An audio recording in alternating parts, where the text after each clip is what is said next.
ನಮಸ್ಕಾರ ಸ್ನೇಹಿತರೆ, ಅಂತರ್ಮುಖಿ ಕನ್ನಡ ವಾಹಿನಿಗೆ ಸ್ವಾಗತ. ನಾನು ನಿಮ್ಮ ಸುಕೇಶ್ ಶಾನಭಾಗ್. ಸ್ನೇಹಿತರೆ, ವರಮಹಾಲಕ್ಷ್ಮಿ ಹಬ್ಬವನ್ನು ಶ್ರಾವಣ ಮಾಸದ 2ನೇ ಶುಕ್ರವಾರದಂದು ಆಚರಿಸಲಾಗುತ್ತೆ. ನಮ್ಮ ಹಿಂದೂ ಪುರಾಣಗಳಲ್ಲಿ ಪ್ರತಿಯೊಂದು ಹಬ್ಬಕ್ಕೂ ಸಹ ಅದರದ್ದೇ ಆದಂತಹ ಹಿನ್ನೆಲೆ ಮತ್ತು ಕಥೆ ಇದೆ. ಅದೇ ರೀತಿ ವರಮಹಾಲಕ್ಷ್ಮಿ ಹಬ್ಬದ ಆಚರಣೆಯ ಹಿಂದಿನ ಕಥೆಯನ್ನು ಇವತ್ತಿನ ಸಂಚಿಕೆಯಲ್ಲಿ ತಿಳಿಯೋಣ. ಒಮ್ಮೆ ಕೈಲಾಸ ಪರ್ವತದಲ್ಲಿ ಶಿವ ಪಾರ್ವತಿಯರು ಸಂತೋಷದಿಂದ ಕುಳಿತಿರುತ್ತಾರೆ. ಆಗ ಪಾರ್ವತಿಯು ಶಿವನ ಹತ್ತಿರ ಪ್ರಪಂಚದಲ್ಲಿ ಭಕ್ತರ ಕಷ್ಟವನ್ನು ಪರಿಹರಿಸಿ ಸಕಲ ಸುಖ ಸಂತೋಷ ಮತ್ತು ಸೌಭಾಗ್ಯಗಳನ್ನು ಕೊಡುವಂತಹ ವ್ರತ ಯಾವುದು ಎಂದು ಕೇಳುತ್ತಾಳೆ. ಆಗ ಪರಮೇಶ್ವರನು ವರಮಹಾಲಕ್ಷ್ಮಿ ವ್ರತದ ಹಿಂದಿನ ಕಥೆಯನ್ನು ಹೇಳಲು ಪ್ರಾರಂಭಿಸುತ್ತಾನೆ. ವಿದರ್ಭ ದೇಶದ ಕುಂಡಿನ ಎನ್ನುವ ಹೆಸರಿನ ನಗರದಲ್ಲಿ ಚಾರುಮತಿ ಎಂಬ ಧರ್ಮನಿಷ್ಠ ಮತ್ತು ಸದ್ಗುಣ ಸಂಪನ್ನೆಯಾದ ಪತಿವ್ರತ ಸ್ತ್ರೀ ವಾಸವಾಗಿದ್ದಳು.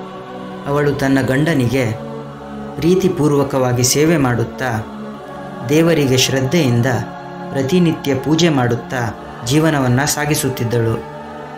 ಅವಳ ಸದಾಚಾರದಿಂದ ಕೂಡಿದ ಗುಣಗಳಿಂದ ಪ್ರಸನ್ನಳಾದ ಲಕ್ಷ್ಮೀದೇವಿಯು ಒಂದು ದಿನ ಚಾರುಮತಿ ಸುಖನಿದ್ರೆಯಲ್ಲಿದ್ದಾಗ ಅವಳ ಕನಸಿನಲ್ಲಿ ಪ್ರತ್ಯಕ್ಷಳಾಗುತ್ತಾಳೆ ಹಾಗೂ ತನ್ನ ಪೂಜೆಯನ್ನು ಶ್ರಾವಣ ಮಾಸದ 2ನೇ ಶುಕ್ರವಾರದಂದು ಮಾಡುವಂತೆ ಹೇಳುತ್ತಾಳೆ. ಶ್ರಾವಣ ಮಾಸದ 2ನೇ ಶುಕ್ರವಾರ ತನ್ನ ಪೂಜೆಯನ್ನು ಮಾಡುವುದರಿಂದ ನಿನ್ನ ದುಃಖ, ದಾರಿದ್ರ್ಯ ಹಾಗೂ ಬಡತನ ನಾಶವಾಗಿ ನಿನಗೆ ಅಷ್ಟ ಐಶ್ವರ್ಯಗಳು, ಸಕಲ ಭೋಗ ಭಾಗ್ಯಗಳು ದೊರಕುತ್ತವೆ ಎಂದು ಮಹಾಲಕ್ಷ್ಮೀ ದೇವಿ ಚಾರುಮತಿಗೆ ಹೇಳುತ್ತಾಳೆ. ಆಗ ಚಾರುಮತಿ ದಿಗ್ಭ್ರಾಂತಳಾಗಿ ನಿದ್ರೆಯಿಂದ ಎಚ್ಚರಗೊಂಡು ತನ್ನ ಕನಸಿನಲ್ಲಿ ನಡೆದಂತಹ ಸಂಗತಿಯನ್ನು ತನ್ನ ಮನೆಯವರಿಗೆ ಹೇಳುತ್ತಾಳೆ. ಕೆಲವು ದಿನಗಳು ಕಳೆದ ನಂತರ ಶ್ರಾವಣ ಮಾಸದ 2ನೇ ಶುಕ್ರವಾರ ಬರುತ್ತದೆ.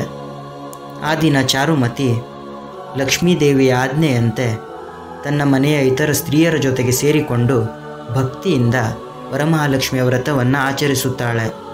ಮಹಾಲಕ್ಷ್ಮಿಯ ಕೃಪೆಯಿಂದ ಅವಳ ಬಡತನ ಕಳೆದು ಅಪಾರವಾದಂತಹ ಸುಖ, ಸಂಪತ್ತು ಮತ್ತು ಸೌಭಾಗ್ಯಗಳು ದೊರೆಯುತ್ತವೆ.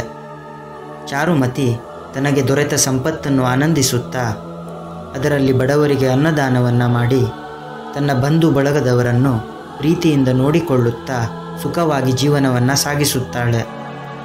ಭೂಲೋಕದಲ್ಲಿ ಸಕಲ ಸುಖ ಸಂಪತ್ತು ಮತ್ತು ವೈಭೋಗಗಳನ್ನು ಅನುಭವಿಸಿದ ನಂತರ ಚಾರುಮತಿ ತನ್ನ ಸದಾಚಾರದಿಂದ ಕೂಡಿದ ನಡವಳಿಕೆಯಿಂದ ಸ್ವರ್ಗಲೋಕಕ್ಕೆ ಹೋಗುತ್ತಾಳೆ.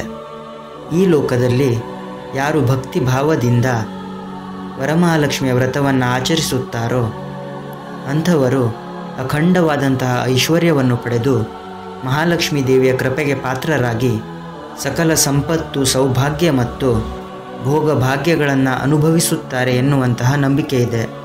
ಈ ವ್ರತವನ್ನು ಮಹಿಳೆಯರು, ಗಂಡಸರು, ಗೃಹಿಣಿಯರು ಸೇರಿದಂತೆ ಭಕ್ತಿಯಿಂದ ಯಾರು ಬೇಕಾದರೂ ಆಚರಣೆ ಮಾಡಿ ಮಹಾಲಕ್ಷ್ಮೀ ದೇವಿಯ ಕೃಪೆಗೆ ಪಾತ್ರರಾಗಬಹುದು.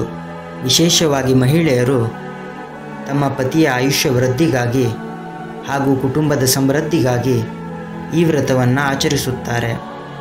ಸ್ನೇಹಿತರೆ, ಇದೇ ರೀತಿಯ ಮತ್ತಷ್ಟು ಪೌರಾಣಿಕ ವಿಷಯಗಳನ್ನು ತಿಳಿಯಲು ದಯವಿಟ್ಟು ನಮ್ಮ ಚಾನೆಲನ್ನು ಸಬ್ಸ್ಕ್ರೈಬ್ ಮಾಡಿ, ಸಪೋರ್ಟ್ ಮಾಡಿ ಅಂತ ಕೇಳ್ತಾ ಮುಂದಿನ ವಿಡಿಯೋದಲ್ಲಿ ಸಿಗೋಣ. ಅಲ್ಲಿವರೆಗೂ ಟೇಕ್ ಕೇರ್. ಧನ್ಯವಾದಗಳು ಸ್ನೇಹಿತರೆ.